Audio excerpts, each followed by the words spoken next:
அனைவருக்கும் வணக்கம். ராதே கிருஷ்ணா. ஸ்ரீகிருஷ்ணமயா ஜோதிடத்தில் மேஷம் முதல் மீனம் வரை இருக்கக்கூடிய எல்லா ராசிகளுக்குமான ஆண்டு ராசி பலன் பார்த்துட்டு இருக்கோம். அந்த வரிசையில் இன்னைக்கு நாம் பார்க்கவிருப்பது தனுசு ராசிக்கான ஆண்டு பலன் தான் பார்க்கவிருக்கிறோம். ஸோ தனுசு ராசியை பொறுத்த வரைக்கும் 4ஆம் இடத்தில் சனி, குரு 7லிருந்து 8ஆம் இடத்துக்கு பயிற்சியாக போகிறார். 3ஆம் இடத்தில் ராகு, 9ஆம் இடத்தில் கேது. இதுதான் கிரக நிலைமைகள். ஆல்ரெடி கொஞ்சம் ஹெல்த் இஷ்யூஸ் நீங்க ஃபேஸ் பண்ணிட்டு இருப்பீங்க. சனி மாறினதுல இருந்து ஜூனுக்கு பிறகு அதுல பெட்டர்மெண்ட் பார்க்கலாம். பட் ஹெல்த்துக்கு செலவாகிறது, வீட்டுக்கு செலவாகிறது, வண்டி வாகனங்கள் செலவாகிறது, வீட்டுக்குள்ள இருக்க பர்னிச்சர் மாற்ற வேண்டிய அவசியம், இன்டீரியர் சும்மா செலவு வைக்கிறது, வீட்டுல இருக்க ஹோம் அப்ளையன்சஸ் செலவு வைக்கிறது, வண்டி செலவு வைக்கிறது, உங்களோட ஹெல்த் செலவு எல்லாம் ஆல்ரெடி பண்ணிட்டு இருக்கீங்க. ஜூன் வரைக்கும் பண்ண போறீங்க. சரி, இது எப்படி அவாய்ட் பண்ணிக்கலாம் அப்படின்னு கேட்டீங்கன்னா, கண்டிப்பாக ரெகுலராக வீட்டுல ஏதாவது ஒரு எக்ஸசைஸ் பண்ணுங்க. வாக்கிங் போங்க, ஜிம் போங்க, அல்லது எனக்கு அதெல்லாம் ஒத்து வராதுன்னா யோகா பண்ணுங்க. இல்ல எனக்கு இதெல்லாமும் முடியாதுன்னா தயவு செய்து எவ்ரி சனிக்கிழமை ஒரு அனுமார் கோயிலுக்கு போயிட்டு ஒரு தீபமாவது ஏத்திட்டு வாங்க. இல்லைன்னா உங்களுக்கு ஹெல்த் இஷ்யூஸ் சும்மா செலவு வச்சுக்கிட்டே இருக்கும், நொச்சுன்னு இருக்கும். இந்த டைம்ல நீங்க வேலையும் பாத்தீங்கன்னா உங்களுக்கு ஒர்க் லோட் ரொம்ப ஜாஸ்தி.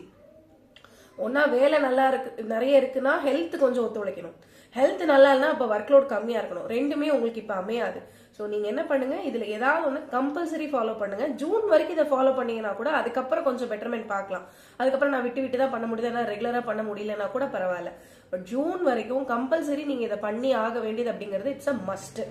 நீங்க ஒன்னா எக்ஸசைஸ் பண்ணிருங்க. அதுதான் எப்பயுமே சனிக்கு இருக்கக்கூடிய ஒரே பெட்டர்மெண்ட் என்னன்னா அதுதான். கடன் வாங்க வேண்டி வரலாம், வீடு ஆல்டர் பண்ண வேண்டி வரலாம். நீங்க 2025 ஃபர்ஸ்ட் செகண்ட் ஹாஃப்ல இதை பண்ணிட்டீங்க, ஏற்கனவே செலவு பண்ணிட்டீங்கன்னா பரவாயில்ல. இல்லைன்னா வீட்டுக்கு செலவு இருக்கு, சுப செலவா பண்ணிடுறது பெட்டர். வண்டி வாகனம் பழுதடைகிறது, அல்லது வீட்டில் இருக்கக்கூடிய ஹோம் அப்ளையன்சஸ், கம்ப்யூட்டர், செல்போன், ஏதாவது உங்களுடைய அப்ளையன்சஸும் கொஞ்சம் செலவு வைக்கும். அதையும் கொஞ்சம் பணம் ரெடி பண்ணுங்க. ஆக்சுவலி பிசினஸ் உங்களுக்கு ரொம்ப நல்லா இருக்கும். ஆனா எதிரி தொல்லை ஜாஸ்தி இருக்கும். ஸோ எதிரிகளை கண்டுக்காம விட்டுடாதீங்க. கொஞ்சம் அவங்களை அட்ரஸ் பண்ணுங்க. வேலையிலுமே உங்க பாஸ் இருக்காரு அப்படின்னா அவங்க உங்களுக்கு கொடுக்க வேண்டிய ப்ரெஃபரன்ஸ் வேற எங்கேயாவது போகுதாங்கிறத கொஞ்சம் நோட் பண்ணுங்க. பொதுவாகவே தனுசு ராசிக்காரர்கள் யாராவது உங்களை ஓஹோ ஆகான்னு பேசிட்டா உடனே அப்படியே உச்சி குளிந்து அவங்க கேட்கறதெல்லாம் செஞ்சுட்டு வந்துருவீங்க. அது உங்களுக்கு நன்மை பயக்குமா பயக்காதா, அல்லது அட்லீஸ்ட் உங்களுக்கு அது கெட்டது பண்ணாம இருக்குமா அப்படிங்கிற அளவுக்காவது யோசிக்கிறது உங்க கடமை தான். அதை இன்னொருத்தர் செய்வாங்கன்னு நம்ம எதிர்பார்க்க முடியாது. ஸோ இதை கம்பல்சரி நீங்க ஃபாலோ பண்ணி தான் ஆகணும். ஜூன் மாதத்திற்கு பிறகு கண்டிப்பாக ஒர்க்ல பெட்டர்மெண்ட் இருக்கும். நீங்க எதிர்பார்க்கிற ஹைக்கோ ப்ரமோஷனோ கண்டிப்பா கிடைக்கும். சுய தொழில் பண்ணிட்டு இருக்கீங்கனாலும் பிசினஸ் பெருகுவதை கண்கூடாக பார்க்கலாம். So that is not a problem. அது நல்லா தான் இருக்கு. பட் அதை தாண்டி சுய தொழிலை தாண்டி உங்களோட ஹெல்த்துக்கு நீங்க இம்பார்ட்டன்ஸ் கொடுங்க. வரக்கூடிய எதிரிகளை கரெக்டா அட்ரஸ் பண்ணிருக்கோமா, நம்ம தேவையான எல்லா ப்ரிகாஷன்ஸும் எடுத்துக்கோமா அப்படிங்கறத பாருங்க. பெருசா கையில மணி எல்லாம் நிக்காது. நீங்க என்னதான் உங்களுக்கு ஹை கிடைச்சாலும், என்னதான் நீங்க சொத்து பத்துக்கள் வாங்குறீங்க, இல்ல வீட்டுக்கு செலவு பண்றீங்க, எதை பண்ணாலுமே கையில காசு நிக்காது. பிசினஸ் பெட்டர்மெண்ட் இருக்கு, காசு வருது, எங்க போகுதுன்னு தெரியாது. செலவுகள் இருந்துட்டே இருக்கும், போய்கிட்டே தான் இருக்கும். சுப செலவுகளா பண்ணிடுறது பெட்டர்.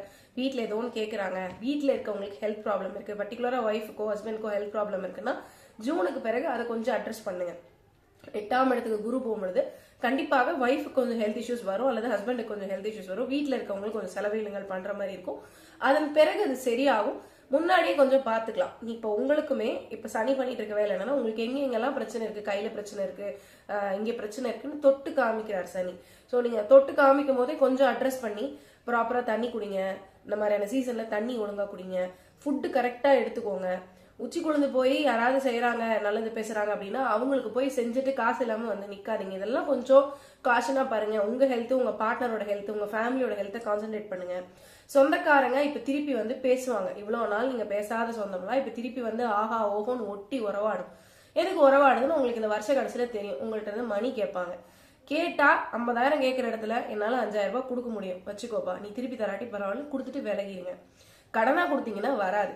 நீங்க ஞாபகம் வச்சுக்க வேண்டியது, கடன் கொடுத்தா வராது. இந்த அக்டோபருக்குள்ள நீங்க கொடுக்கக்கூடிய கடனை, இந்த வருஷம் எண்டுக்குள்ள நீங்க கொடுக்கக்கூடிய கடனை 2026 4 வருஷம் ஆகும் நீங்க ரிட்டர்ன் வாங்குறதுக்கு. அதுவுமே ரொம்ப தாவு கண்டு போய் உங்களுக்கு பிரயோஜனமே படாம பிச்சு வரும். ஸோ கடன் கொடுக்காதீங்க தயவு செய்து.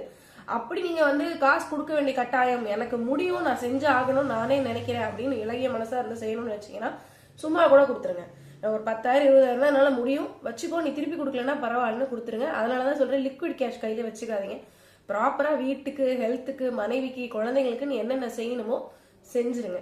கடன் இருந்தால் பரவாயில்லை, கடன் கொஞ்சம் கண்டினியூ ஆகும், பரவாயில்ல, வட்டி கட்டி ரினியூ பண்ணிட்டே வாங்க, ஒன்றும் தவறில்லை. அது நல்ல விஷயம் தான். வேலையை பொறுத்த வரைக்கும் பெட்டர்மெண்ட் இருக்கும் அப்படிங்கறத சொல்லிட்டேன். உங்களுக்கு இப்ப பர்டிகுலரா சனி 4ஆம் இடத்துல இருந்து அர்த்தாஷ்டம சனியாக சங்கடம் கொடுத்தாலும் அட்டமசானத்தில் குரு இருந்து அந்த சனியை பார்க்கறதுனால ஹெல்த் இஷ்யூ ஆகட்டும், இந்த நான் சொன்ன பிரச்சனைகள் ஆகட்டும் எல்லாமே ஜூனுக்கு பிறகு மட்டுப்படும். ஆனா வேலையை பொறுத்த வரைக்கும் இப்பவும் சரி, அடுத்து வர அஷ்டம சனிலும் சரி, அதாவது அஷ்டம குருவிலும் சரி, உங்களுக்கு வந்து ஒர்க் லோட் ரொம்ப ஹெவியா இருக்கும். ஸோ சரியா சாப்பிட்றோமா, சரியா தூங்குறோமா, சனியும் ராகுவும் எப்பெல்லாம் இன்ஃபுளுயன்ஸ் ஆகுமோ அப்ப நான் எல்லாமே சொல்றது உங்களுக்கு வந்து கம்பல்சரி சாப்பாடு தூக்கம் சரியா இருக்கான்னு பாருங்க. மிச்ச விஷயங்கள் நடக்கிற மாதிரி மெல்லமா நடக்கட்டும் அப்படிங்கறத என்னோட அட்வைஸா இருக்கும். ஏன்னா சனி என்ன பிளான் பண்றாரு, ராகு என்ன பிளான் பண்றாருன்னு நமக்கு தெரியாது. அதை நம்ம பிளான் பண்ணோம்னாலும் எதிர்பார்க்காததே எதிர்பாருங்கள் அப்படின்னு சொல்லக்கூடிய கிரகங்கள் தான் இவங்க 2 பேரும். சார் நீங்க என்ன பிளான் போட்டீங்கன்னாலும் உள்ள பூந்து ஆட்டத்தை கலைப்பாங்க. ஸோ நீங்க வர்றதை அக்செப்ட் பண்ணிட்டு ஓகே நடக்கட்டும் பரவாயில்ல, நான் இப்போதைக்கு இந்த வேலை தான் என்னோடது, இந்த வேலையை செய்யறேன், அதுல என்ன நல்லது வருது கெட்டது வருதுங்க நான் அப்புறம் பாக்குறேன், பட் நான் என்னோட டியூட்டி செய்யறேன். இப்ப நான் பிசினஸ் பண்றேன், எனக்கு எதிரி இருந்துக்கான நான் அவனை அட்ரஸ் பண்றேன், அதை ஜெயிக்கணுமா தோக்கணுமாங்கிற வேலை என்னோடது கிடையாது, நான் அட்ரஸ் பண்றேனாங்கிறது என்னோட வேலை. அதை செஞ்சுட்டு சாப்பிட்டு தூங்குங்க. இது எதுக்கு இவ்வளவு டீட்டெயிலா சொல்றேன்னா, சரியா சாப்பிட்டு தூங்குனீங்கன்னாவே இப்ப நீங்க பாதி சரியாயிருவீங்க. ஒரு எக்ஸசைஸ் பண்ணிட்டீங்கன்னா உங்களுக்கு இந்த அர்த்தாஷ்டம சனி ஒண்ணுமே பண்ணாது. அதே போல திருமணத்தை பொறுத்த வரைக்கும் மே மாதத்திற்குள்ளாக ஜூனுக்குள்ளாக நிச்சயமாவது செய்து கொள்ள வேண்டியது அவசியம். இல்லைன்னா ஒரு வருஷம் தள்ளி போயிடும். நான் 90s கிட்ஸ் 80s கிட்ஸ் நான் திருப்பி வந்து திருமணத்துக்கு பார்த்துட்டு இருக்கேன் அப்படின்னா இப்ப நல்ல திருமண யோகம் அமையக்கூடிய நாள் தான், உங்களுக்கு குருபலன் இருக்கு. ஆனாலும் ஜூனுக்குள்ளாகவே மினிமம் வைகாசியில நிச்சயம் ஆயிடணும். இல்லைன்னா இன்னொரு ஒரு வருஷம் தள்ளி போகக்கூடிய வாய்ப்புகள் உண்டு. டிசம்பர் வரைக்கும் கண்டிப்பா ஹேப்பன் ஆகாது, ஏதாவது ஒரு ரீசன்ல இந்த மாதிரி தள்ளி போயிடும். அதனால அதை பார்த்துக்கோங்க. வீட்டில் இருக்கக்கூடிய பெற்றோர் பெரியோட ஹெல்த் இஷ்யூஸ் கொஞ்சம் பாருங்க. ஆக்சுவலி அங்க இருக்கக்கூடிய சின்ன சின்ன ப்ராப்ளம்ஸ்லாம் நல்லா சால்வ் ஆகி எல்லாரும் உங்கள்கிட்ட பேச ஆரம்பிப்பாங்க. உங்களுடைய என்ன சொல்றது பாண்டேஜ் வந்து வளரும். ஸோ அதெல்லாம் பாசிட்டிவான விஷயம் தான். பினான்சியலா மாட்டிக்காம இருந்தீங்கன்னா போதும். குடும்பத்தை பொறுத்தவரை காதல் திருமணம் கைகூடிய வாய்ப்புகள் உண்டு. திருமணம் நிச்சயமாக கைகூடும். ஜூனுக்குள்ள நிச்சயம் பண்ணி வச்சிருங்க. அதுக்கு பிறகு நீங்க கல்யாணத்தை கூட ஐப்பசி கார்த்திகையில பண்றீங்களா, அது உங்க சௌரியம். பட் ஜூனுக்குள்ளார நிச்சயமாவது பண்ணி வைக்க வேண்டியது மிக மிக அவசியம். இல்லைன்னா ஒரு வருஷம் தள்ளி போடும். இது யாருக்காக சொல்லணும்னா கண்டிப்பாக 80s 90sல இன்னும் கல்யாணம் ஆகாத ஆண்கள் பர்டிகுலரா நிறைய பேர் இருக்கீங்க. பெண்களாக இருந்தாலும் சரி ஆண்களாக இருந்தாலும் சரி திருமணம் நிச்சயிக்க வேண்டியது அவசியம். இப்போ என் பார்ட்னர் வந்து விருச்சிக ராசி, நீங்க திருமணம் நிச்சயிக்கப்பட்டிருக்கக்கூடியவங்க வந்து விருச்சிக ராசியா வராங்க, அல்லது மகர ராசியா வராங்க, அல்லது மீன ராசியா வராங்கன்னா இஃபட்டால் உங்களுக்கு குருபலன் இல்லைனாலும் அவங்களுக்கு வர்ற வருஷத்துல குருபலன் இருக்கு. ஸோ அவங்களுடைய குருபலன் கூட உங்க திருமணத்தை நடத்திடும். பட் பேசிக்கா ஒரு நிச்சயம் பண்ணி வைக்க வேண்டியது அவசியம். இல்லைன்னா திருமணம் திரும்ப தடையாகி நின்று போயிடும் ஒரு 1.5 வருஷத்துக்கு அப்படிங்கிறது ஞாபகம் வச்சுக்கோங்க. அதுக்கடுத்து 2027 செகண்ட் ஹாஃப்ல தான் மறுபடியும் வந்து 28ல தான் திருமணம் நடக்கும். ஸோ ஒரு வருஷம் உங்களுக்கு வந்து திருமணம் தடையாய் அப்படியே நின்றும். ஸோ அதனால அது கொஞ்சம் காஷனா பாருங்க.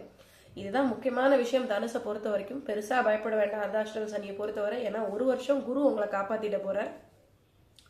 சனியுமே வந்து மீனத்துல இருக்கும்போது ரொம்ப கொடூரமெல்லாம் இல்லை. இப்ப விருச்சிக ராசிக்கு 4ல சனி, கும்பராசிக்கு 4ல சனி அளவுக்கு, ஏன்னா அவர் அங்க பாவ வீடுகள்ல இருக்கிறத விட உங்களுக்கு பெட்டரா அவர் வந்து ஒரு சுப வீட்டுல குருவோட பார்வையும் சேர்த்து வாங்கி இருக்கிறதுனால பெரிய பாதிப்புகள் ஒன்றும் நடக்காது. பர்டிகுலரா பாத்தீங்கன்னா எப்பெல்லாம் சுக்கிரனோட தொடர்பு சுக்கிரனோட பார்வை கிடைக்குதோ, ஃபார் எக்ஸாம்பிள் இப்போ வந்து மாசி பங்குனி சித்திரை வரைக்கும் சுக்கிரனும் புதனும் தாண்டி போவாங்க சனியை. ஸோ அப்பயும் சுபத்துவம் அடைஞ்சிருவாரு. குரு ஜூனுக்கு அப்புறம் பார்த்துட்டு இருப்பாரு. ஸோ நடுவில் ஒரு 2-3 மாசம் நீங்க அட்ஜஸ்ட் பண்ணீங்க அப்படின்னாவே யூ வில் பி சேஃப் தான். ஸோ அதனால அது ஒன்றும் பெரிய பாதிப்பு இல்லை. இருந்தாலும் நான் சொன்ன விஷயங்களை மறந்துடாதீங்க. ஃபினான்ஸு ஹெல்த் இது ரெண்டும் முக்கியமா கான்சென்ட்ரேட் பண்ணுங்க. வேலை கான்சென்ட்ரேட் பண்ணுங்க. வேலை பண்ணாலும் சரியாக சாப்பிட்டு தூங்க முயற்சி பண்ணுங்க. இதை பண்ணீங்கன்னாவே போதும். இந்த வருட ஆரம்பத்திலேயே லட்சுமி நரசிம்ம வழிபாடு, அதே போல வருடம் முழுவதுமாக ஹனுமார் வழிபாடு, முடிஞ்சா நாமக்கல் போயிட்டு வாங்க. நீங்க வந்து கொங்கு மண்டல சைடு இருந்தீங்கன்னா நாமக்கல் நரசிம்மர் தரிசனம் பண்ணிட்டு வாங்க. நீங்க வந்து சென்னை அந்த சைட்ல இருந்தீங்கன்னா அங்க இருக்கக்கூடிய ஷோலிங்கர் போயிட்டு வரலாம். நீங்க ஏதோ ஒரு நரசிம்மர் டைட்டா பிடிச்சிக்கோங்க. இவர் வந்து உங்களை ரொம்ப ஹெல்ப் பண்ணுவாரு. நான் இது வந்து சிம்மராசிக்கும் சொல்லுவேன், தனுசு ராசிக்கும் சொல்லுவேன். ஏன்னா நரசிம்மர் சிம்மராசிக்கு 9ஆம் இடத்து அதிபதி வந்து சூரியன், நரசிம்மரை குறிக்கக்கூடியவர். அங்க இப்ப கேதுவும் அமர்ந்துட்டு இருக்காரு. ஸோ யோக நரசிம்மர் தரிசனம் அப்படிங்கிறது வந்து உங்களுக்கு ரொம்ப ரொம்ப ரொம்ப ஹெல்ப்ஃபுல்லா இருக்கும். ஸோ முடிஞ்ச வரைக்கும் அந்த தரிசனம் ஒன்று பண்ணீங்க அப்படின்னாவே உங்களுக்கு பாதி பிரச்சனைகள் சூரியன் கண்ட பணி போல விலகும். நிச்சயமாக நரசிம்மர் உங்களை பாதுகாத்து கொடுப்பார் என்று கூறிக்கொண்டு மற்றொரு காணொலியில் உங்களை சந்திக்கும் வரை உங்களிடமிருந்து விடைபெறுவது உங்களுடைய ராஜலட்சுமி நாராயணன். நன்றி. ராதே கிருஷ்ணன்.